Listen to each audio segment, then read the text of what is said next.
We need to go the practical stuff. Matthew 18 is a great place to look to read about the practical, like how the Bible calls you. If you have a problem, you go to that person.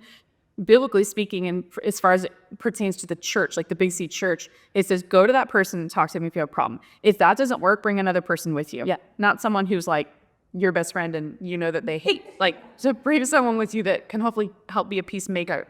And then after that, then you can bring it to the church. Like there's the whole process in Matthew 18 that talks about the just how you address it. Mm-hmm. But the big takeaway is that you don't go to someone else who's not involved. Right. You go to that person. Yeah, Exactly. Like, and that takes discernment too, because I'm not saying that if you have an accountability partner, if you have a small group leader, if you have your spouse or some like close person in your life, you might say, okay, give me perspective. Am I overthinking this? Am I being overreactive?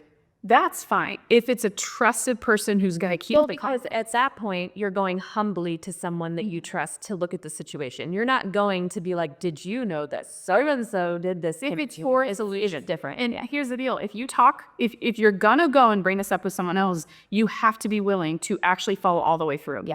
Don't go and start the conversation like, yeah, I don't know, I'll have to pray about it. And then not go actually do it. You're going to get like the biblical wisdom from someone else, a like-minded friend or trusted individual, to go and actually do it correct.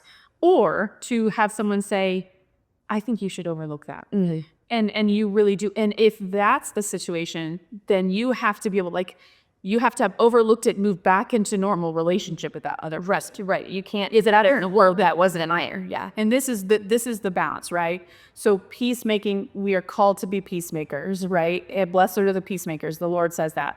But we have to acknowledge the fact that it requires personal responsibility. We need to do our best to overlook minor offenses. The definition of a minor offense is if you can let it go and move on and live out the way God has called us to live relationships with people, then that's okay. The second it is no longer, like it's carrying over into the other behaviors in your life, then it's no longer minor. You need to address it and you need to pursue a win-win.